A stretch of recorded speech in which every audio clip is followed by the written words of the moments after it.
Aktiviti berkayak membabitkan sekumpulan pelajar Institut Pendidikan Guru IPG Kampus Perlis bertukar tragedi apabila dua peserta dilaporkan lemas di perairan Pantai Merdeka, Sungai Petani.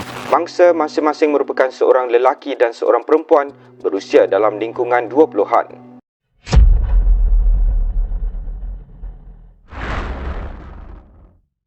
Tragedi yang meruntun hati ini berlaku pada Sabtu 4 April 2026 apabila dua pelajar Institut Pendidikan Guru IPG Kampus Perlis maut akibat lemas ketika menyertai aktiviti berkayak di perairan Pantai Merdeka, Sungai Petani, Kedah. Kejadian yang pada awalnya merupakan sebahagian daripada program pendidikan luar kampus itu bertukar menjadi detik hitam sekitar jam 5 petang apabila keadaan laut di kawasan muara Sungai Merbuk dilaporkan bergelora. Dalam insiden tersebut, dua mangsa yang terkorban dikenal pasti sebagai Christopher Ling Jia Siang berusia 21 tahun berasal dari Kuching, Sarawak dan Joey Ling Lin Siang berusia 20 tahun dari Sibu, Sarawak. Kedua-duanya merupakan penuntut program ijazah sarjana muda perguruan PISMP Pendidikan Jasmani bagi pengambilan Ogos 2025 dan mereka dilihat sebagai pelajar aktif yang sedang menjalani latihan praktikal luar sebagai sebahagian daripada silibus pembelajaran mereka.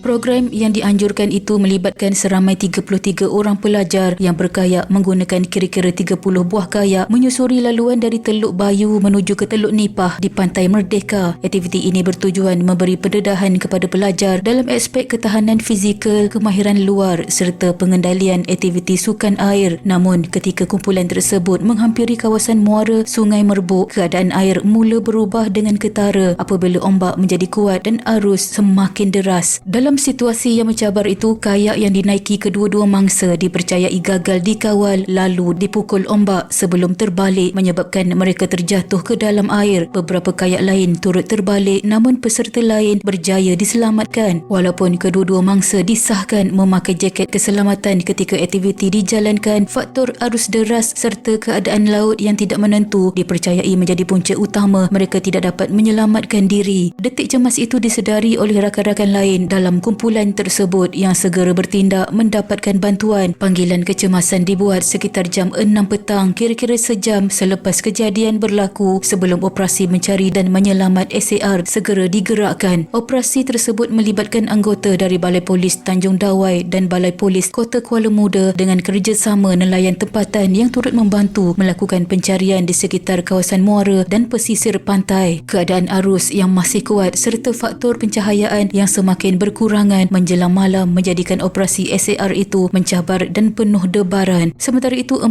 pelajar terpaksa dikejarkan ke unit kecemasan Hospital Sultan Abdul Halim, Sungai Petani akibat pingsan dan mengalami trauma. Seorang mangsa dihantar menggunakan ambulans Klinik Kesihatan Kota Kuala Muda, seorang lagi menggunakan ambulans Angkatan Pertahanan Awam Malaysia APM, manakala dua mangsa lain dihantar menggunakan kenderaan pelbagai guna MPV Community Team Bantuan Sungai Petani TBSP.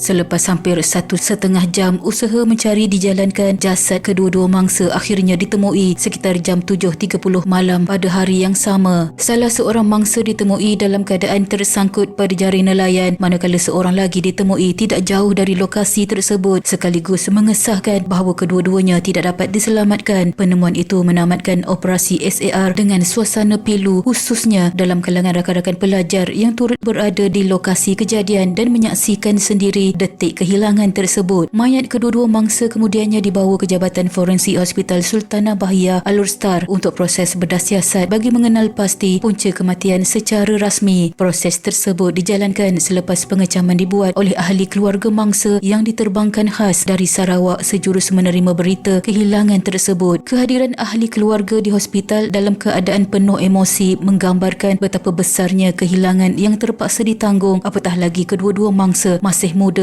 dan sedang dalam perjalanan membina masa depan sebagai bakal pendidik. Dalam perkembangan lanjut, pihak polis telah mengklasifikasikan kes ini sebagai mati mengejut, sementara siasatan menyeluruh dijalankan bagi meneliti semua aspek yang mungkin menyumbang kepada kejadian tersebut, termasuk faktor cuaca, keadaan perairan serta tahap keselamatan semasa aktiviti berlangsung. Pada masa yang sama, Kementerian Pendidikan Malaysia KPM turut mengambil tindakan tegas dengan memulakan siasatan dalaman bagi menilai tahap pematuhan terhadap terhadap prosedur operasi standard SOP dalam penganjuran aktiviti luar, khususnya yang melibatkan sukan air berisiko tinggi. Sebagai langkah segera bagi mengelakkan kejadian sama berulang, KPM telah mengeluarkan arahan rasmi kepada semua institut pendidikan guru di seluruh negara supaya menangguhkan serta-merta semua aktiviti luar berisiko tinggi termasuk sukan air sehingga satu penilaian semula dibuat dan garis panduan baharu dikeluarkan. Tindakan ini dilihat sebagai langkah proaktif dalam memastikan keselamatan pelajar sentiasa menjadi keutamaan, terutama dalam aktiviti yang melibatkan faktor persekitaran yang sukar dijangka seperti laut dan sungai. Selain itu, isu pematuhan prosedur turut menjadi perhatian apabila Agensi Penguatkuasaan Maritim Malaysia APMM memaklumkan bahawa pihak mereka tidak menerima sebarang makluman awal mengenai penganjuran aktiviti berkayak tersebut. Ketiadaan makluman ini menimbulkan persoalan kerana prosedur sedia ada menetapkan bahawa sebarang aktiviti di perairan perlu dimaklumkan kepada pihak berkuasa maritim bagi membolehkan persediaan keselamatan dibuat lebih awal, termasuk penempatan aset kecemasan sekiranya berlaku insiden. Perkara ini kini menjadi antara fokus penting dalam siasatan yang sedang dijalankan.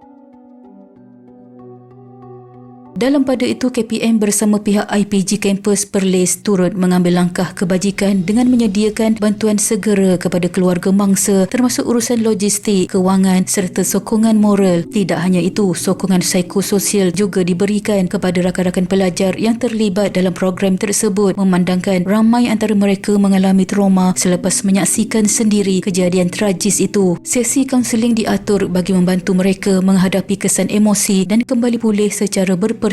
Dalam masa sama, IPG Kampus Perlis dan KPM menzahirkan rasa duka cita serta merakamkan ucapan takziah kepada keluarga kedua-dua pelajar terbabit. Keseluruhannya, tragedi ini bukan sahaja meninggalkan kesedihan mendalam kepada keluarga mangsa dan warga IPG, malah menjadi satu peringatan besar kepada semua pihak tentang pentingnya aspek keselamatan dalam penganjuran aktiviti luar. Walaupun aktiviti seperti berkayak memberi banyak manfaat dari segi pembelajaran dan pembangunan diri, ia tetap memerlukan perancangan rapi, pematuhan ketat terhadap SOP serta kerjasama dengan agensi berkaitan bagi memastikan setiap risiko dapat diminimumkan. Insiden ini diharapkan menjadi titik perubahan dalam memperkukuhkan prosedur keselamatan agar tragedi seumpama ini tidak lagi berulang, sekaligus melindungi nyawa para pelajar yang menjadi aset penting negara pada masa hadapan. Takziah diucapkan kepada keluarga mangsa atas kehilangan insan yang disayangi. Sekian.